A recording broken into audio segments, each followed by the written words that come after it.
Eu quero convidar os irmãos, por favor, para que abramos as nossas Bíblias no texto veterotestamentário de 2 Reis, capítulo 4, versículos 1 a 7.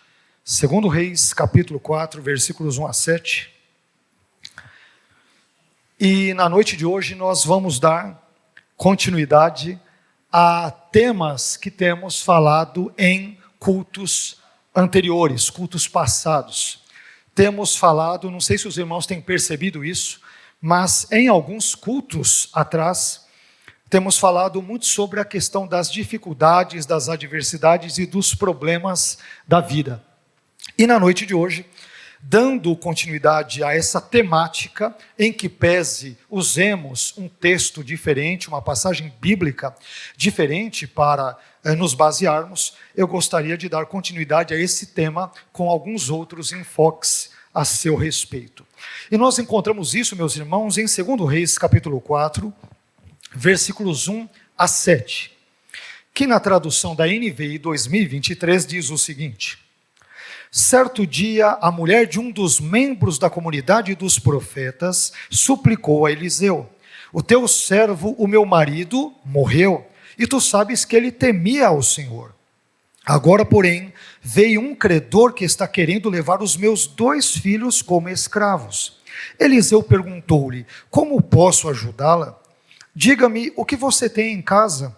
Ela respondeu: a tua serva não tem nada além de um pequeno jarro de azeite. Então Eliseu disse: vá pedir emprestadas vasilhas vazias a todos os vizinhos, mas peça muitas. Depois, entre em casa com seus filhos e feche a porta. Derrame daquele azeite em cada vasilha e separe as que você for enchendo. Ela foi embora, fechou-se em casa com seus filhos e começou a encher as vasilhas que eles lhe traziam. Quando todas as vasilhas estavam cheias, ela disse a um dos filhos: traga-me mais uma. Ele, porém, respondeu: já acabaram. Então o azeite acabou. Ela foi e contou tudo ao homem de Deus, que lhe disse: vá, venda o azeite e pague as suas dívidas. Você e seus filhos viverão do que sobrar. Amém? Vamos agradecer a Deus por esse texto e vamos pedir-lhe, como temos feito sempre, para que Ele nos abençoe. Amém? Para que Deus nos conduza pelos seus caminhos, sobretudo expressos na sua palavra. Pai, nós acabamos de ler uma porção significativa, importante da sua gloriosa palavra. E acabamos de ler uma passagem que relata um grande problema, um grande desconforto na vida desta mulher anônima, que envolveu seu marido, seus filhos. Mas, apesar desse texto refletir uma história tão longínqua de milhares de anos atrás, nós cremos que a sua palavra, por ser inerrante, infalível, gloriosa, palavra de Deus, como nós acabamos de cantar, ela tem o poder de nos transformar, de nos abençoar, de fato realizar coisas profundas em nós e também através de nossas vidas. Nós precisamos ouvir a sua palavra, precisamos nos submeter a ela, precisamos ser impactados por ela, instruídos por ela, corrigidos por ela, norteados por ela. Senhor, nesse momento, portanto, te pedimos que o Senhor venha abençoar a nossa vida, abençoar o nosso intelecto, iluminar o nosso entendimento, a nossa compreensão, para que discorramos, para que absorvamos, para que compreendamos os assuntos, as lições, os pontos presentes nesse texto bíblico. E ao fazermos isto, Senhor, que o seu nome seja glorificado. Fica conosco e mais uma vez que o Senhor nos ensine essas verdades gloriosas presentes na sua palavra, é o que te pedimos em nome do seu Filho Jesus. Amém. Amém? Deus abençoe meu irmão, por gentileza, pode se assentar. O tema da nossa reflexão na noite de hoje, como eu já adiantei, tendo em vista outras mensagens que também trouxemos, tratando dessa mesma temática que envolve problemas, adversidades e sofrimentos na vida, Então, diante disso, o tema da nossa mensagem é como agir diante dos problemas da vida. Como agir diante dos problemas da vida. Todos nós, isso não precisa ser dito, não precisa ser explicado, isso é mais do que sobejamente visto na vida de cada um de nós, mas todos nós experimentamos problemas na vida. Estamos aqui chovendo no molhado e falando aquilo que é típico da vida humana, com todos os seus altos e baixos, com todos os seus momentos bons e ruins, doces e amargos, azedos e com todos os seus sabores e dissabores. Agora, o modo como nós agimos diante dos problemas da vida é que poderá fazer toda a diferença na nossa existência humana.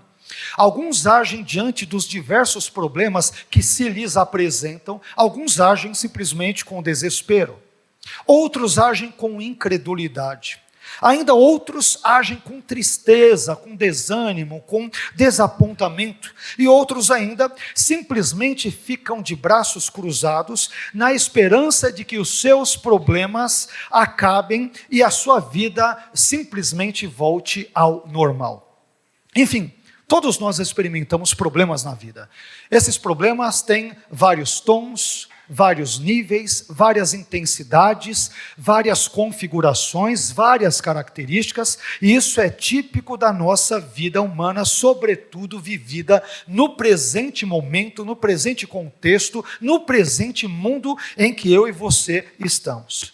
Pois bem, o texto bíblico que nós acabamos de ler, ele é um texto que nos ajuda, que nos convida a responder uma importante pergunta, que inclusive eu já acabei entregando para vocês, que é a seguinte: como agir diante dos problemas da vida? E é sobre esse tema que nós vamos falar na noite de hoje. Como agir diante dos problemas da vida, tendo em mente 2 Reis, capítulo 4, versículos 1 a 7, e esse o tema ou a temática que será objeto da nossa reflexão, da nossa exposição na noite de hoje. Indo direto para o texto e para algumas lições que ele nos apresenta, meus irmãos, eu aprendo em primeiro lugar o seguinte: em primeiro lugar, diante dos problemas da vida, devemos procurar a ajuda de Deus. Diante dos problemas da vida, devemos procurar a ajuda divina, a ajuda de Deus. Veja o que diz 2 Reis, capítulo 4, versículo 1, parte A. Certo dia, a mulher de um dos membros da comunidade dos profetas suplicou a Eliseu. Suplicou a Eliseu. Às vezes, diante dos problemas da vida, nós podemos procurar a ajuda das pessoas erradas e por essa razão, com frequência, nós nos decepcionamos, nós nos frustramos, nós nos abatemos, nós choramos e assim sucessivamente. E aqui é interessante nós observarmos, meus irmãos, que o profeta Eliseu, por ser um profeta de Deus, por ser um servo de Deus, por ser um homem de Deus, ele naturalmente era considerado como um representante de Deus aqui neste mundo, sobretudo naquele contexto israelita veterotestamentário. Então, por essa razão, ao buscar a ajuda de um profeta de Deus, esta viúva anônima estava buscando, na verdade, e em última análise, a ajuda, o socorro, o auxílio, a bênção do próprio Deus, do profeta Eliseu. Meus irmãos, é importante dizermos aqui, diante dos nossos problemas, questões evidentes, questões óbvias, questões muito claras, mas que, às vezes, quando nós estamos passando pelo meio do problema, os problemas ofuscam a nossa visão, eles prejudicam o nosso raciocínio, de modo que, muitas vezes, aquilo que é óbvio, no momento da dificuldade, ele acaba simplesmente sendo perdido de vista. Então é importante dizermos que o nosso socorro, ele vem de Deus e não dos homens. A nossa ajuda, ela vem do céu e não da terra. O nosso auxílio, ele vem do Criador e não das suas criaturas. E é por isso que o salmista, ele vai dizer muito bem, de forma muito apropriada, num texto que todos nós conhecemos muito bem, que é o Salmo 122, versículos 1 e 2, o salmista dirá: eleva os olhos para os montes, de onde me virá o socorro? E ele mesmo responde dizendo: o meu socorro vem do Senhor que fez os céus e a terra. É interessante o raciocínio que ele usa. Ele diz que o socorro dele, diante das suas angústias, diante dos seus problemas, não vem de qualquer Deus, senão do Deus Criador de todas as coisas. E é por isso que o salmista, ele qualifica esse Deus, ele o caracteriza como o Senhor que fez o céu e a terra. É como se ele dissesse: diante dos meus problemas, diante das minhas adversidades, diante das vicissitudes da vida, diante de todos os perrengues do dia a dia, que eu possa enfrentar os mais terríveis, os mais difíceis, dos níveis mais variados, se eu sirvo a um Deus que criou os céus e a terra, se Ele criou o universo, enfim, toda a realidade existente, que tipo de problema pode ser páreo para esse tipo de Deus? Esse ponto é importante, porque talvez às vezes, no meio, de novo, das dificuldades, nós podemos ser tentados a pensar que o Deus que está conosco é um Deus qualquer. E podemos ter o nosso entendimento embotado quanto a essa verdade bíblica profunda, gloriosa, que é a seguinte: nós servimos a um Deus que é o Criador dos céus e da terra. Ele criou todas as coisas. E diante de um Deus Criador de tudo, a pergunta é óbvia: que problema, que dificuldade, que vicissitude, que adversidade é párea para um Deus que criou absolutamente todas as coisas? E ainda falamos mais: e que sustenta todas essas coisas com as suas mãos poderosas. O que pode ser páreo para um Deus como esse, retratado nas Escrituras? Então, mais uma vez, diante dos problemas da vida, devemos procurar a ajuda certa, da pessoa certa, e essa pessoa é Deus. Diante dos problemas da vida, devemos procurar a ajuda de Deus. Isso nos leva a um segundo ponto, muito importante, e que nos ajuda a corrigir certos defeitos teológicos ou certas perspectivas distorcidas que podemos ter da vida cristã. Não nos enganemos, não é porque somos cristãos, não é porque temos anos de igreja, 10, 20, 30, 40, 50 anos ou mais, que a nossa visão, de uma forma geral, das coisas da vida, sob a ótica da palavra de Deus, seja correta. Às vezes podemos ter, e muitas vezes temos, uma compreensão distorcida da realidade. E é importante, nesse caso, que a palavra de Deus nos chame de volta para o próprio Deus, para a própria revelação, para que nós possamos entender como a Bíblia lida com certas coisas. Então, isso nos leva a esse segundo ponto, que é o seguinte: diante dos problemas da vida, devemos tomar cuidado para não transformarmos o temor a Deus em um amuleto de proteção. Diante dos problemas da vida, temos que tomar cuidado para não transformarmos o temor a Deus em um amuleto de proteção, uma espécie de patuá gospel. Peraí, eu temo a Deus, nenhum mal chegará à minha tenda. Eu temo a Deus, estou blindado contra todas as dificuldades. Eu temo a Deus, eu vou ao culto, eu dou o dízimo, Deus vai me guardar e me livrar de todo mal. Eu temo a Deus, então não terei que pagar boletos. Eu temo a Deus, então não sofrerei investidas do diabo, dos demônios e assim por diante. Eu temo a Deus, então toda a minha tranquilidade está garantida porque eu temo a Deus. Então o temor a Deus se transforma numa espécie de um patuá, numa espécie de um galinho de arruda, que você traz não na orelha, mas no coração. Peraí, eu temo a Deus, se eu temo a Deus, tudo vai dar certo na minha vida, não vai acontecer nada de errado. Será que é isso? Vamos permitir que a Bíblia nos corrija? 2 Reis, capítulo 4, versículo 1, parte B. Olha só o que essa mulher anônima vai dizer para o profeta Eliseu. O teu servo de Eliseu, o meu marido, o que acontece com ele? morreu. E quem era esse sujeito? Era ímpio, era incrédulo, era ateu, era perverso, era um profeta de Baal. O que ele era? E tu sabes que ele temia ao Senhor. Ô profeta, o teu servo, meu marido, morreu, mas ele era piedoso, era homem de Deus, amava a Deus, temia a Deus, mas ele morreu. Como se não bastasse, não existem problemas que às vezes não possam ser piorados. Agora, porém, veio um credor que está querendo levar os meus 2 filhos como escravos.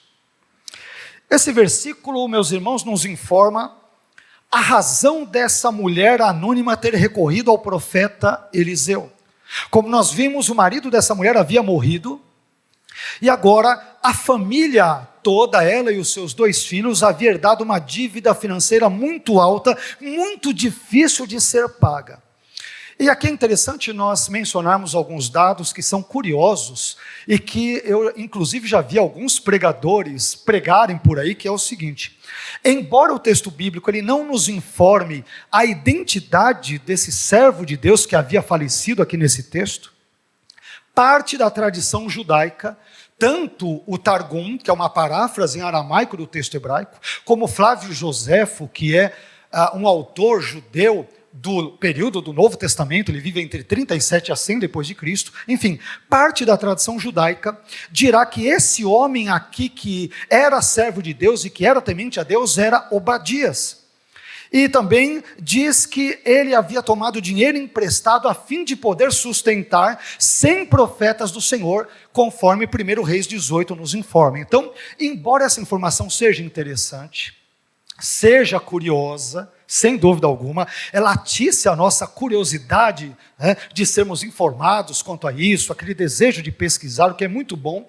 Todavia, essa informação ela não pode ser confirmada. É possível que Obadias tenha sido este homem temente a Deus desse texto de 2 Reis 4, é claro que é possível, talvez alguns diriam até que é provável, mas nós não temos como bater o martelo, como eu já vi certos pregadores afirmarem de forma incisiva e categórica, presumindo que Obadias fosse de fato o indivíduo citado aqui, e o texto não o menciona pelo nome. É muito importante que nós tenhamos isso em mente. Mas seja como for, o fato é que esse servo do Senhor que cooperava com Eliseu no seu ministério profético, como nós vimos, ele não era um ateu, não era um incrédulo, não era uma pessoa profana, não era um pagão, não era um ímpio, mas em vez disso, era uma pessoa temente a Deus, era uma pessoa piedosa, e Eliseu sabia disso, mas aqui observem aquilo que nos deixa muitas vezes constrangidos. Observe que o fato deste homem ser um homem de Deus não o impediu, primeiro, de contrair altas dívidas. E aqui eu não estou fazendo um juízo moral sobre o porquê de ele tê-las contraído. Ele contraiu porque não era bom com as finanças, ele contraiu, com perdão pelo anacronismo de propósito, porque pisou o pé lá no cartão de crédito da época, que evidentemente não existia, e portanto acabou se dando mal, ou ele entrou em grandes dívidas porque ele pudesse de fato ser Obadias, e ele pegou um dinheiro emprestado para ajudar a sustentar os profetas. É possível? Eu não sei. A Bíblia não relata. O fato é que este homem temente a Deus, ele entrou numa dívida alta, profunda, e como se isso não bastasse, ele morreu sem conseguir pagá-la e deixou o rolo, a bomba para sua esposa e para os seus 2 filhos órfãos de pai nesse contexto. Meus irmãos, aqui nós aprendemos uma valiosíssima, uma preciosíssima lição que vocês já devem ter percebido a essa altura da nossa mensagem. Qual é a lição? O temor a Deus não é um amuleto que nos livra de todos os males. O temor a Deus não é um patuá, como eu disse, que nos protege contra as adversidades do dia a dia. O temor a Deus, ele não é um escudo que nos guarda contra as dificuldades da vida. Em outras palavras, o fato de temermos a Deus não quer dizer que sejamos ou seremos blindados, imunizados ou vacinados contra os diversos, inúmeros e variados tipos de problemas nesse mundo e nessa vida. Esse ponto é importante. Diante do discurso triunfalista de muitas igrejas, diante da bendita, para não dizer outra coisa, teologia da prosperidade presente em muitas igrejas, diante daquele contexto que vende um Jesus ou prega um Jesus que apenas confere bênçãos e benesses e curas e vitórias e chave de emprego e chave de casa e chave de tudo para o indivíduo, mas nunca acompanha esse discurso, ele nunca é acompanhado de aflições, de problemas, de tribulações da vida. Então esse Jesus caricato, esse Jesus grosseiro, esse Jesus que pode se parecer com quaisquer outras pessoas, menos o Jesus da Bíblia, esse tipo de discurso sobre Jesus deve ser denunciado. Porque nós aprendemos na Bíblia que nós teremos aflições, que teremos problemas, que passaremos por dificuldades. Nós aprendemos na Bíblia que podemos passar pelo vale da sombra da morte, mas também aprendemos que não teremos medo porque o Senhor está conosco. Deus, ele não abandona os seus servos, ele não abandona as suas servas, ele não tem abandonado a sua igreja, como nós cantamos minutos atrás. Nós servimos a um Deus que é socorro, bem presente no momento da angústia, e o Deus que socorreu a esta viúva, ele é poderoso para socorrer a minha vida e a sua vida também na noite de hoje, meu irmão. Ele é poderoso. Em suma, diante dos problemas da vida, como a gente viu, em segundo lugar, devemos tomar cuidado para não transformarmos o temor a Deus em um amuleto de proteção. Homem de Deus, o meu marido, teu servo, morreu e ele temia ao Senhor. Ele era crente, ele era piedoso, ele era um homem sério, mas morreu e nos deixou uma dívida altíssima. E agora estou sozinho com os meus 2 filhos, e eles estão prestes aí, eventualmente, a serem levados como escravos para trabalharem e, portanto, para poderem pagar as dívidas que foram ali contraídas. Irmãos, servos de Deus ficam endividados. Servos de Deus morrem. Servos de Deus ficam doentes. Servos de Deus ficam com depressão. Parece que falar isso hoje escandaliza algumas pessoas. Não, eu já vi algumas pessoas dizerem isso, eu acho que eu comentei isso com vocês, inclusive em alguns outros cultos. Não, depressão não é coisa de crente. Como assim? Como assim? Gripe é coisa de crente? Resfriado é coisa de crente? Que tipos de problemas ou doenças ou enfermidades, que CID você vai dizer, esse CID é gospel, esse não é gospel, esse pega crente, esse não. Como assim? Como assim? Como se estivesse ali um tipo de doença que é característica de ímpios. Claro que existem certas situações que envolvem promiscuidade, não estamos falando delas nesse contexto, que certamente estarão mais presentes no contexto ímpio do que no contexto cristão. Mas eu quero dizer, tanto cristãos quanto ímpios estão sujeitos aos mesmos males, de forma geral, presentes nesse mundo. Então aqui nós estamos diante de um homem de Deus que contraiu dívidas altíssimas e por razões que nos são desconhecidas não conseguiu pagá-las. E ele morreu. E deixou a sua esposa e filhos numa situação muito complicada. Irmãos, isso pode acontecer nas melhores famílias. Pode acontecer na família de pessoas piedosas. Na família de pessoas que temem a Deus.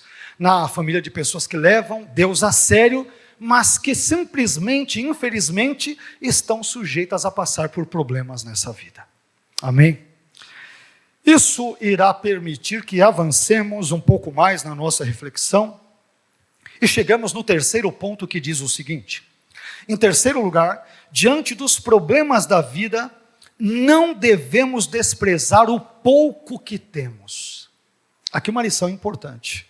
Diante dos problemas da vida, não devemos desprezar o pouco que temos. É natural que quando os problemas muitas vezes venham, mais uma vez, eles embaçam de tal forma a nossa vista que nós não consigamos enxergar a solução, às vezes, para os mesmos que estão, por vezes, debaixo do nosso nariz.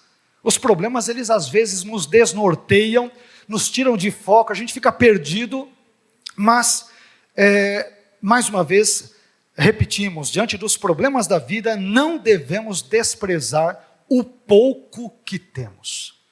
Versículo 2, 2 Reis capítulo 4, versículo 2.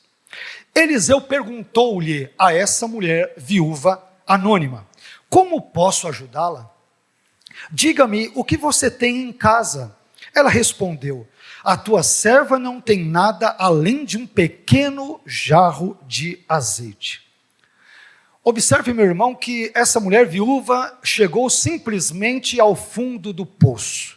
Chegou no fim da linha, como nós costumamos dizer. Ela perdeu seu marido, herdou uma grande dívida financeira quase impagável, vamos assim dizer. Ela não tinha condições de pagá-la naquele momento. E agora, de quebra, como se isso tudo não bastasse, ela estava na iminência de perder os seus 2 filhos, que estavam para ser tomados pelo credor como escravos, como servos, a fim de que pudessem trabalhar até que a dívida contraída com o credor pudesse então ser paga, pudesse então ser quitada. É interessante e triste ao mesmo tempo sabermos que a escravização dos devedores ou de famílias era uma prática comum em todo o Antigo Oriente Próximo. Mas a fim de evitar abusos por parte dos credores, a lei, no caso a lei de Moisés, ela limitava, por exemplo, a duração do tempo de serviço de um escravo em 6 anos. Via de regra, 6 anos. Então, o escravo, ele deveria servir ao seu senhor, no máximo por 6 anos, e no 7º ano, esse escravo deveria ser liberto, conforme Êxodo capítulo 21, versículo 2. Além disso, havia também o ano do jubileu. E o que era esse tal do ano do jubileu, sobre o qual Levítico e vários outros textos bíblicos falam? A cada 50 anos, o povo de Israel observava o ano do jubileu, que tinha como objetivos, entre outros, me permitam citar 4. Primeiro, libertar os escravos. Segundo, devolver as propriedades aos seus respectivos donos. Terceiro, perdoar as dívidas, obviamente, dos endividados. E quarto, promover o descanso da terra. Então, a lei bíblica, a lei hebreia, a lei israelita tinha dispositivos que favoreciam a pessoa que era escrava, para que ela trabalhasse no máximo 6 anos, e no contexto do ano do jubileu, dados ali, passados 50 anos, as dívidas deveriam ser perdoadas, os escravos deveriam ser libertos, as terras deveriam ser ali dadas aos seus proprietários de direito, e assim sucessivamente. Bem, mas diante do cenário tão desalentador, tão desanimador, tão desolador e tão trágico que essa mulher estava enfrentando, qual é a única coisa que essa mulher viúva tinha em casa? Ela tinha apenas um pequeno jarro de azeite. Mas preste atenção ao que eu vou te dizer. Um pequeno jarro de azeite é tudo o que um grande Deus precisa para fazer um milagre. Deus não precisa de muita coisa, não. Amém? Aliás, para ser mais sincero, na verdade Deus não precisa de absolutamente nada. Deus, ele pode simplesmente chamar à existência as coisas que não existem, como se elas já existissem, conforme diz claramente Romanos no capítulo 4 e versículo 17. A propósito, nós temos um ditado no Brasil que, além de ter um certo fundamento bíblico, se encaixa muito bem na passagem que ora nós estamos aqui expondo na noite de hoje. E esse ditado vai dizer algo como: o pouco com Deus é muito. Não é isso? O pouco com Deus é muito. E isso é uma grande verdade. Apesar disso não estar escrito explicitamente na Bíblia, isso é verdade.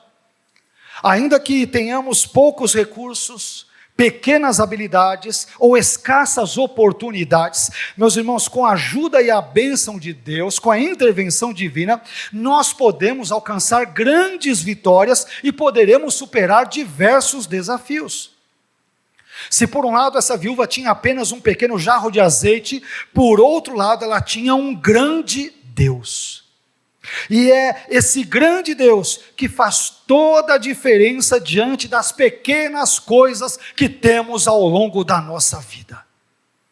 O problema não é o tamanho das coisas, muitas delas pequenas, que temos ao longo da nossa vida. A solução é que nós servimos a um Deus que é grande. Que, como o salmista disse e mencionamos minutos atrás, Ele fez os céus e a terra. Então, o que é um jarro pequeno de azeite diante de um grande Deus que criou todas as coisas e, de novo, sustenta-as, todas elas, nas suas mãos? O que é? Enfim, diante dos problemas da vida, não devemos desprezar o pouco que temos. Meu irmão, não importa quanto você tem. Não importa se a sua capacidade talvez seja menor, se o seu saldo bancário seja menor, se N outras situações na sua vida sejam mais precárias, escassas e assim por diante. O que importa é que nós servimos a um Deus que é grandioso, é todo-poderoso, e esse Deus que interveio na vida desta viúva, Ele pode intervir na minha e na sua vida também.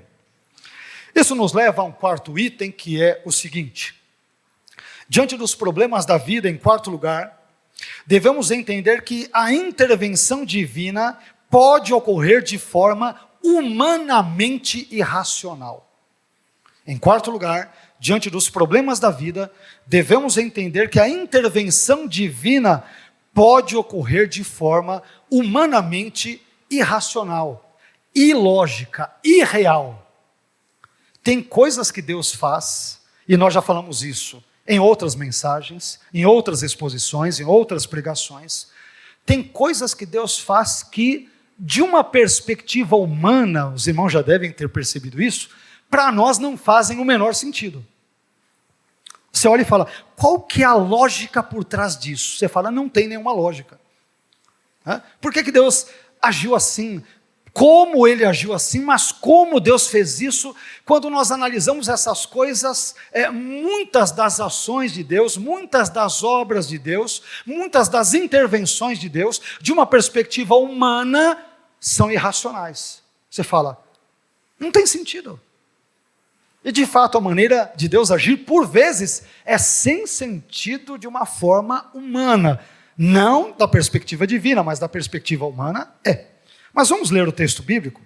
2 Reis capítulo 4, versículos 3 a 5. Veja o que o texto diz. Então Eliseu disse para a mulher, vá pedir emprestadas vasilhas vazias a todos os vizinhos, mas peça muitas. Depois entre em casa com seus filhos e feche a porta. Derrame daquele azeite em cada vasilha e separe as que você for enchendo. Versículo 5. Ela foi embora, fechou-se em casa com seus filhos e começou a encher as vasilhas que eles lhe traziam. Isso aqui é muito interessante. Aqui nós nos deparamos com um cenário, como eu disse, humanamente absurdo, humanamente ilógico, humanamente irracional, humanamente surreal e, por que não dizer, sobrenatural. Claro, quando Deus age, é algo sobrenatural. Perceba que, a fim de resolver o problema financeiro dessa viúva anônima, Eliseu ordenou a essa mulher que fosse até os seus vizinhos e lhes pedisse o maior número de vasilhas vazias que eles pudessem lhe emprestar. Até aí, tudo bem, não tem nenhum tipo de anormalidade, digamos, nisso. Agora é que vem o absurdo. De posse dessas vasilhas, essa viúva deveria pegar o pequeno jarro de azeite que ela tinha. Não se esqueça, essa mulher só tem um pequeno jarro de azeite. Presumimos ali com 3 dedos, 4 dedos, que esse jarro esteja cheio até a boca, enfim, ela não deve ter ali mais do que 100, 150 ml de azeite. É muito pouco que essa mulher tem. Então, ela deveria pegar o conteúdo desse azeite e derramar esse conteúdo em todas aquelas vasilhas. Isso significa que durante o derramamento, meus irmãos, do azeite, aquele azeite iria miraculosamente se multiplicar, a fim de poder encher todas aquelas vasilhas vazias.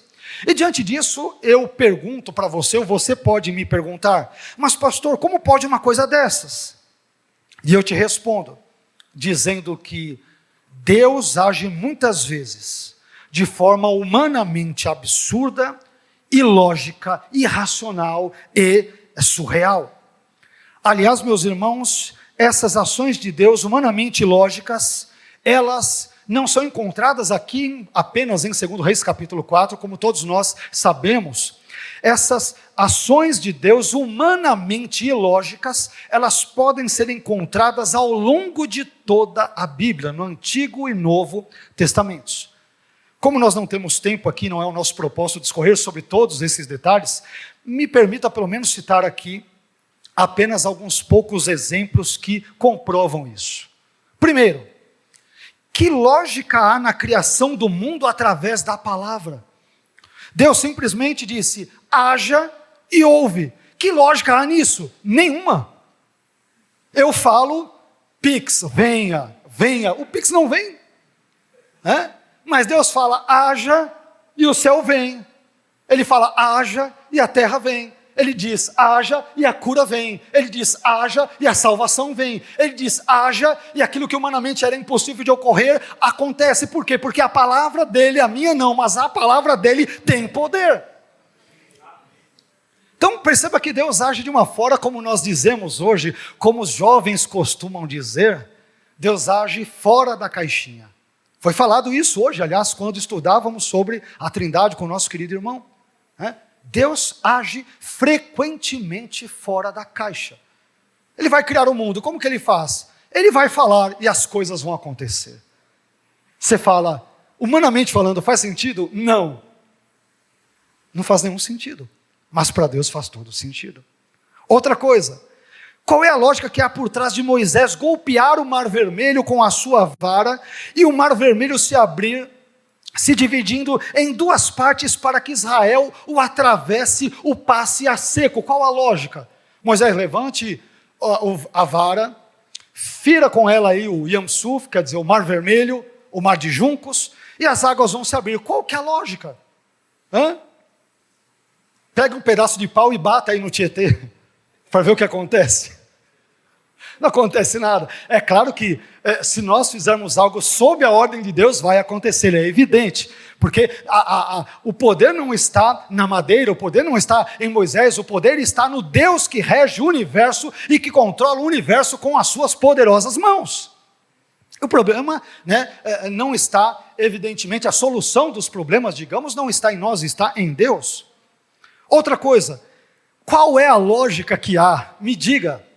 No fato de Naamã ter que mergulhar 7 vezes no Rio Jordão, nas águas barrentas e lamacentas do Rio Jordão, para ser curado da lepra. Qual que é a lógica? E ainda não pode ser um mergulho, nem 2, nem 3, nem 5, nem 6, tem que ser 7.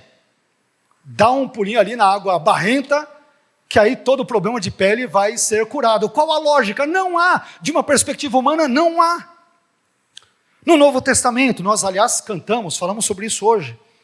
Qual que é a lógica que está por trás da transformação da água em vinho? Que lógica há? Nenhuma. Não tem nenhuma lógica. Esses breves exemplos, meus irmãos, nos mostram que Deus, com frequência, com grande frequência, Deus age acima da lógica e da racionalidade humana. Portanto, não tente racionalizar as ações de Deus, não tente compreender de maneira racional, lógica e coerente os feitos de Deus, porque Deus com frequência opera acima da lógica e da racionalidade humana. Mais uma vez, como costumamos dizer nos dias de hoje, Deus com frequência age fora da caixa.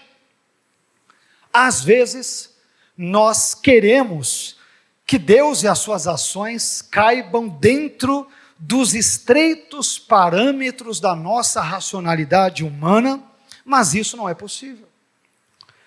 Nós não podemos encapsular Deus dentro da nossa estreita lógica humana.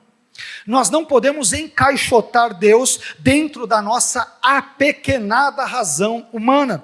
Nós não podemos colocar Deus dentro de uma camisa de força lógica que impeça Deus de agir de forma livre e soberana. E por que não podemos fazer isso? Porque Deus está acima do intelecto humano, da razão humana, bem como está acima de absolutamente todas as coisas. Deus está acima da lógica humana.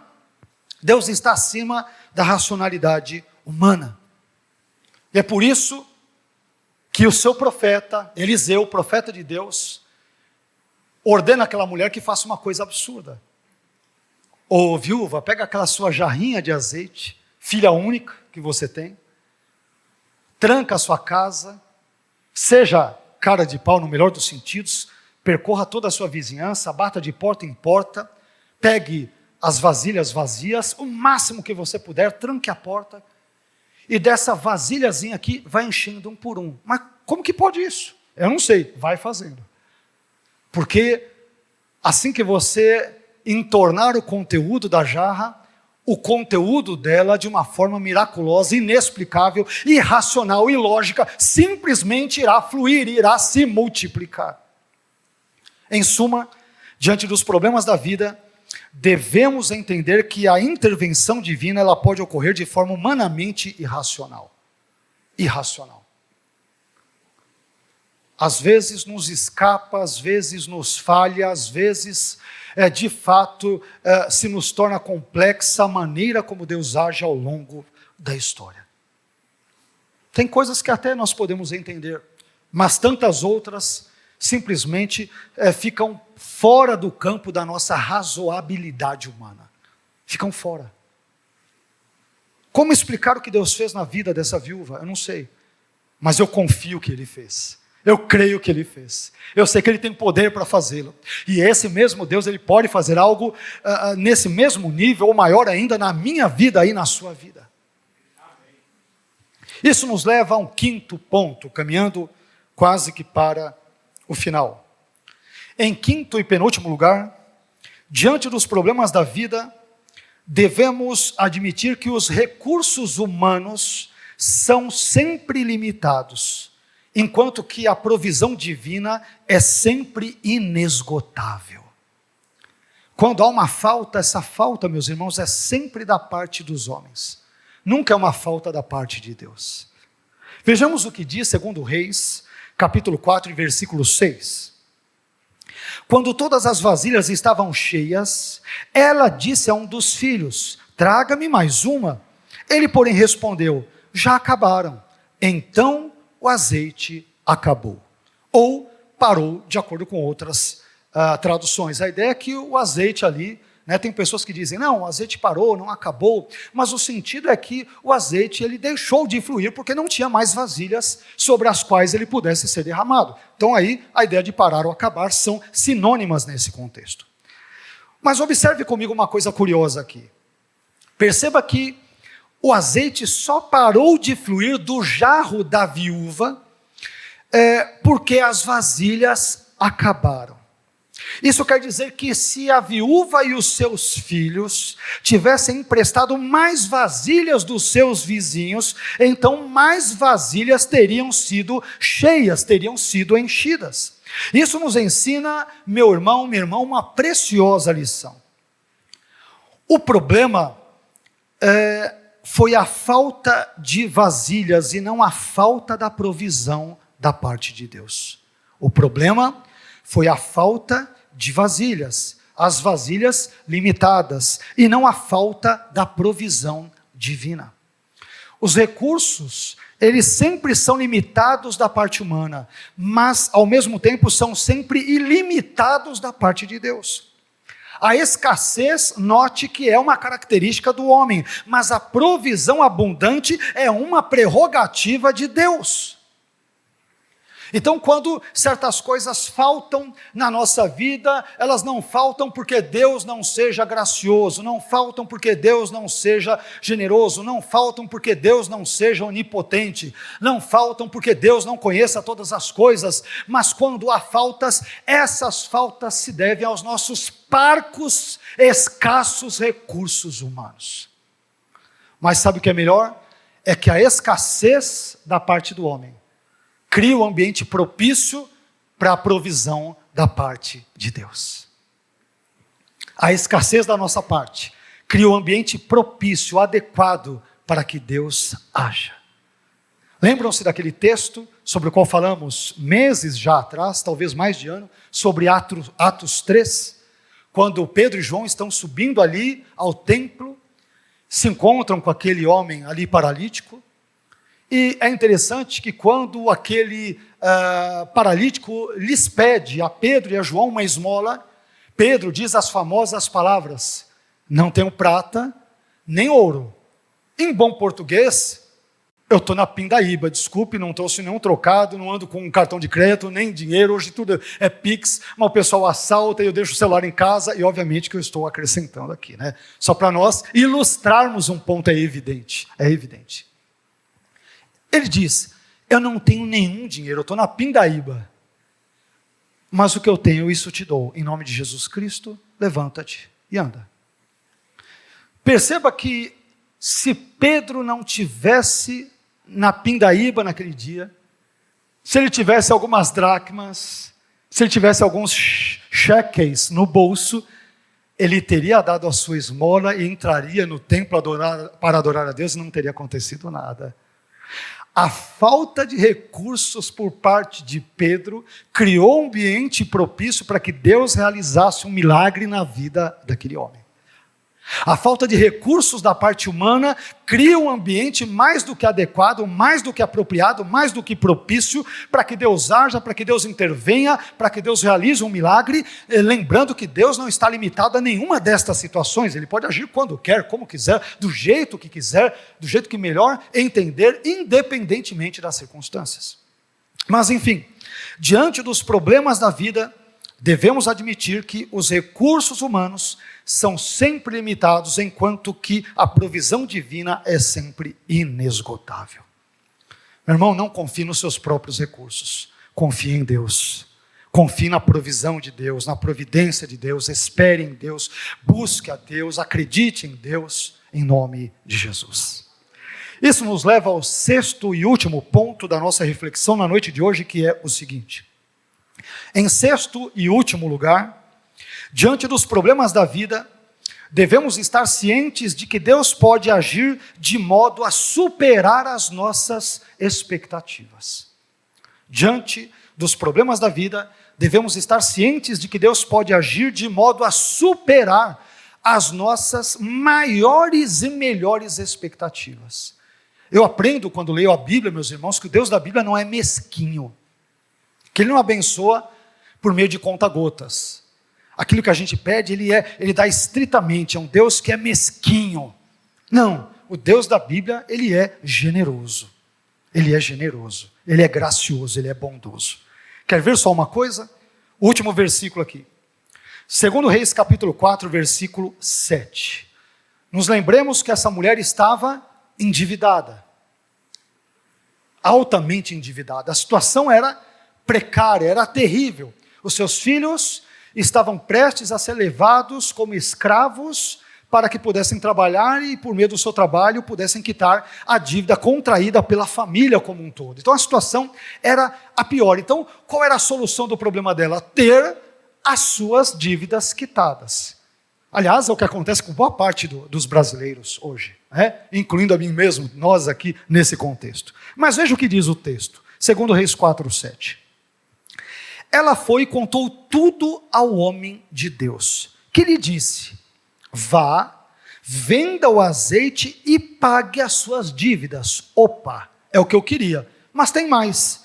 Você e os seus filhos viverão do que sobrar. Deus não dá na medida. Quando você está devendo R$1.000, eu vou abençoar para dar R$1.000, nenhum centavo a mais. Tem gente que é assim, né? Mesquinha, tal. Não, Deus, você está com dívida? Tá bom, vai vir além do que você espera e precisa. É um Deus que supera as nossas expectativas. Note, meu irmão, que no início dessa mensagem, dessa passagem bíblica, melhor dizendo, a situação dessa mulher, ela é retratada de forma bastante trágica. Ela estava sofrendo devido à perda do seu marido, acabara de ser viúva, devido ao seu alto endividamento financeiro, e também devido à possibilidade de ter os seus 2 filhos levados para serem escravos e para poderem trabalhar e pagar a dívida. Isso poderia ocorrer a qualquer momento.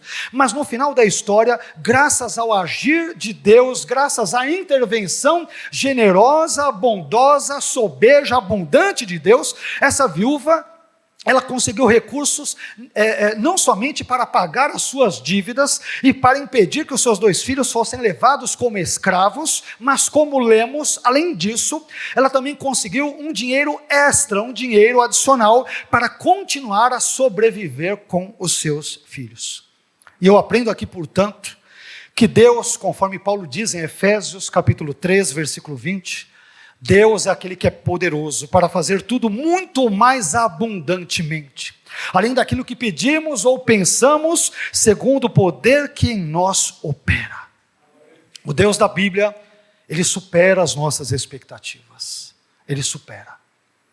Quando Ele aparece para Salomão, Salomão lhe pede sabedoria e Deus lhe diz: até aquilo que você não me pediu, eu te darei. O Deus da Bíblia não é mesquinho. Não é um Deus mão de vaca, não é um Deus sovina. O Deus da Bíblia é generoso, Ele é abundante, Ele é gracioso. E é esse Deus que abençoa a vida desta mulher. É o mesmo Deus que está aqui hoje presente e que pode abençoar a minha vida e a sua vida. Amém, meu irmão?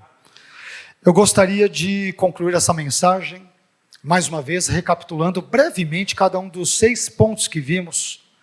Hoje nós falamos sobre o tema como agir diante dos problemas da vida, e de acordo com 2 Reis capítulo 4, versículos 1 a 7, nós encontramos 6 respostas, pelo menos, poderíamos tentar trabalhar outras, mas pelo menos encontramos 6 respostas para essa pergunta.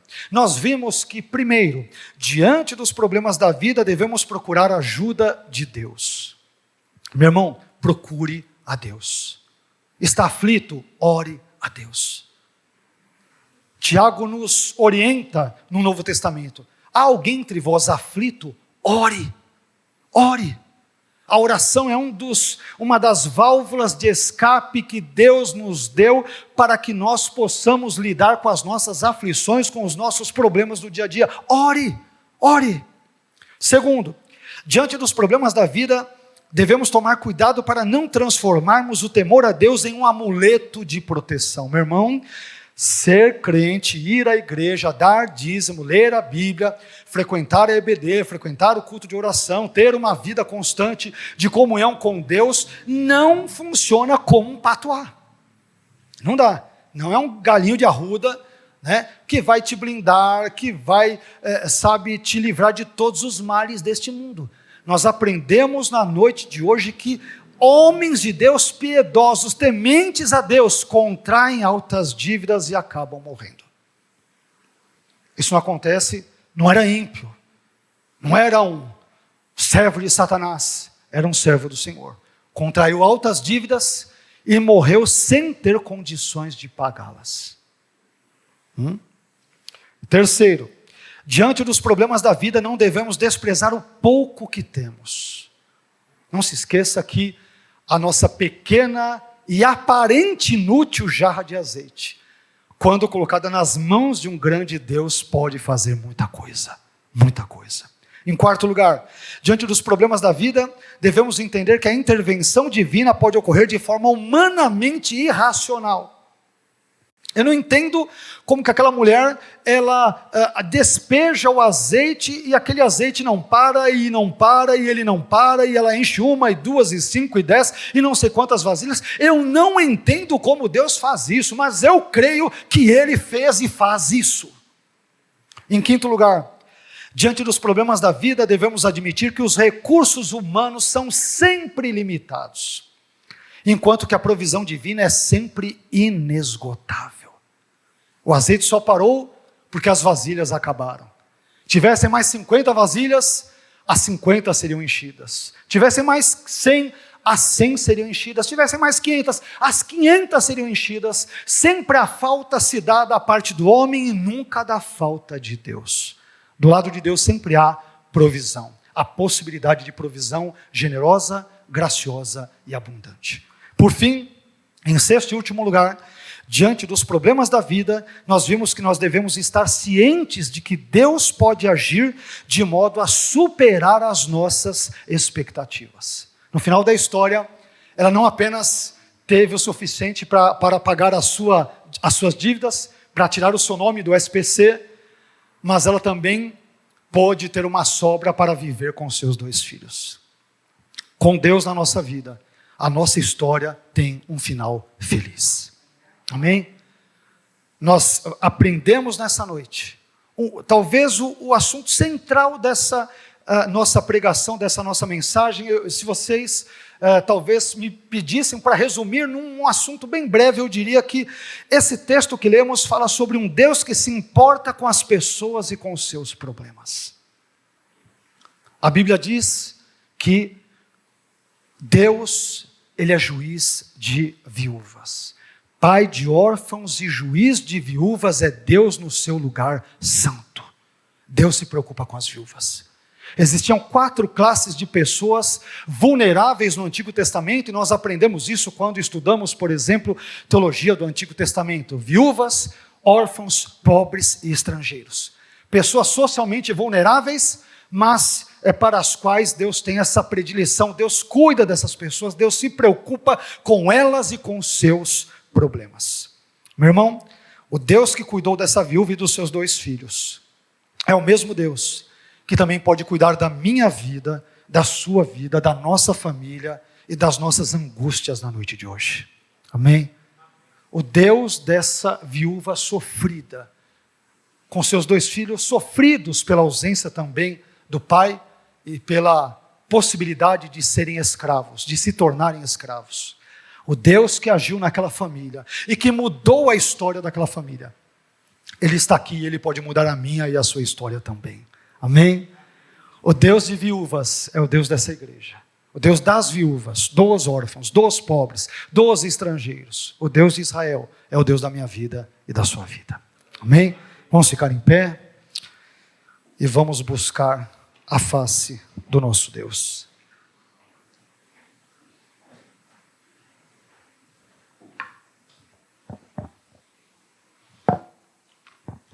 Eu tenho me sentido impulsionado, meus irmãos, para falar de uns domingos para cá, não sei se vocês perceberam, eu tenho batido um pouco mais nessa tecla sobre problemas, sobre adversidades.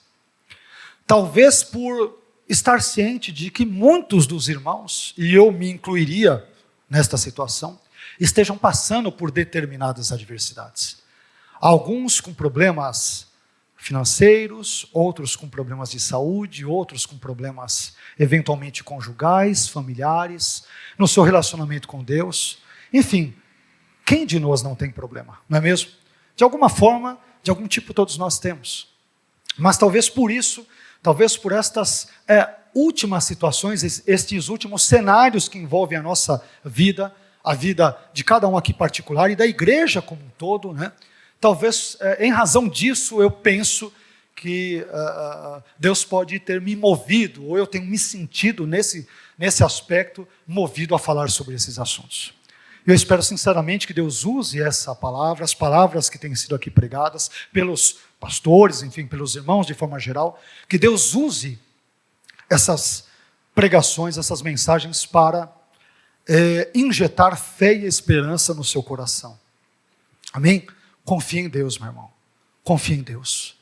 Eu sei que a vida pode estar difícil, mas eu te encorajo a confiar em Deus, a esperar em Deus, a acreditar na palavra de Deus, a confiar na provisão que pode vir de Deus, do trono dele. Deus pode fazer coisas que para nós são humanamente irracionais, não fazem sentido. Deus é absolutamente perito em fazer coisas que humanamente são sem sentido. Ele pode fazer isso na minha e na sua vida também. Amém? Vamos orar? Ah, Pai bondoso, Pai querido, Pai amado, nós queremos Te glorificar e Te engrandecer nessa noite. Eis aqui a Sua igreja, Senhor, a qual Tu compraste com o sangue do Seu Filho Jesus no Calvário. Eis-nos aqui, Senhor, com todas as nossas limitações, com todos os nossos problemas, com todas as nossas adversidades, com todos os nossos pecados, com todas as nossas contradições particulares e assim por diante, mas somos Teus servos, Senhor, Tuas servas. Temos tentado, buscado Te servir da melhor maneira possível, e quando isso eventualmente não ocorre, Te pedimos que o Senhor nos corrija, que o Senhor nos tire do mau caminho e que o Senhor nos encaminhe nas Tuas sendas, nas Tuas veredas, no caminho da Sua palavra. Pai, nós acabamos de falar sobre um texto bíblico que descreve a vida difícil que esta viúva anônima do passado, da longínqua história de Israel, os problemas que essa mulher teve, com a morte do seu marido, com a alta dívida que ela e a sua família contraíram, e com a ameaça da escravização dos seus 2 filhos por um período, para que a sua dívida pudesse ser ali quitada. Senhor, talvez hoje nós não estejamos experimentando os mesmíssimos problemas, mas também passamos por diversas dificuldades no nosso dia a dia. Eu sei que estou aqui com irmãos que estão aflitos, com parentes, com familiares, talvez com o cônjuge, com o trabalho, com as incertezas do dia de amanhã, com incertezas e problemas também financeiros, emocionais, físicos, relacionados à saúde e tantas outras adversidades comuns a nós seres humanos neste mundo. Mas, Senhor, diante desse texto lido, diante desse texto exposto, diante, Senhor, da Sua palavra e daquilo que nós vimos que o Senhor fez na vida dessa mulher e na vida dos seus 2 filhos, por meio do seu servo, o profeta Eliseu, nós vimos na noite de hoje que o Senhor é um Deus da providência, um Deus da provisão, o Senhor é um Deus que abençoa e abençoa sobejamente o seu povo. Ah, Senhor, se o Senhor fez isso na vida dessa mulher e na vida dos seus 2 filhos, o Senhor pode fazer isso na nossa vida também. O Senhor pode fazer isso também no nosso casamento, na nossa família, nos nossos estudos, no nosso trabalho. O Senhor pode também nos sarar, o Senhor pode nos curar, o Senhor pode nos libertar, o Senhor pode visitar neste exato momento aquelas pessoas, aqueles entes queridos, aqueles amigos que estão doentes, que estão passando por uma série de problemas de ordem física, psicológica, não importa a natureza, mas se o Senhor interveio na vida desta mulher, o Senhor pode também intervir na nossa vida, Senhor. O Senhor pode fazer algo na nossa vida. Nós aprendemos que também nessa noite que o Senhor é um Deus que com frequência age fora da caixa. O Senhor não age de acordo com os nossos prognósticos ou preferências humanas, porque o Senhor é livre e soberano para agir do jeito que quiser, como e quando quiser, porque o Senhor é um Deus todo-poderoso. E nós reconhecemos a sua soberania. Nós nos encurvamos nessa noite diante da sua grandiosidade, da grandiosidade do Senhor mesmo, do seu poder, dos seus atributos. Mas, Senhor, por favor, eu te imploro, haja na vida desse meu irmão, na vida dessa minha irmã. O Senhor é socorro bem presente na angústia.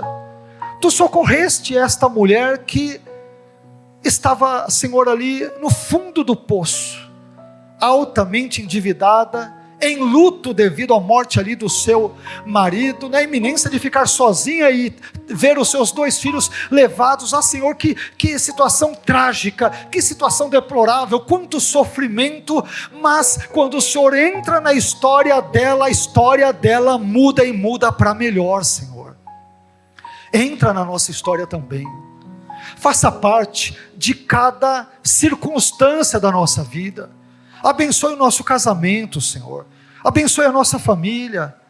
Cure os enfermos. abra portas de emprego, ajude-nos a temermos cada vez mais o Teu nome, a buscarmos cada vez mais a Tua face, ajude-nos a termos compromisso com o Senhor, com as Suas coisas, com a Sua obra, nos ajude a Te adorarmos a despeito das circunstâncias, mas por favor, Senhor, intervenha na nossa vida, como Tu fizeste na vida desta mulher. O Senhor pode fazer isso na nossa vida. O Senhor que fez um milagre na vida dessa mulher, pode fazer também um milagre na nossa vida. O Senhor não está sob a obrigação de fazê-lo, nós sabemos disso muito bem, estamos cientes disso, mas sabemos que o Senhor é todo poderoso, e pode fazer isso em nossa vida. Ainda que isso nos seja irracional, ainda que nos soe ilógico, ainda que diante da nossa razão tão apequenada, soe como uma coisa totalmente sem sentido, não importa como, mas pedimos ao Senhor, suplicamos ao Senhor uma intervenção na nossa vida, no nosso país, nessa nação, na nossa política, em todas as conjunturas, em todas as circunstâncias, mas Senhor, haja na nossa vida, haja no meio da sua igreja, haja no meio do seu povo, haja no meio desta nação, Senhor. Nós precisamos de Ti. Por favor, cuide de nós. Cuide de nós. É o que nós te pedimos nessa noite. E agradecemos, porque sabemos que o Senhor tem todo o poder para fazê-lo se quiser. Obrigado por tudo, Senhor. Obrigado. Em nome de Jesus. Amém.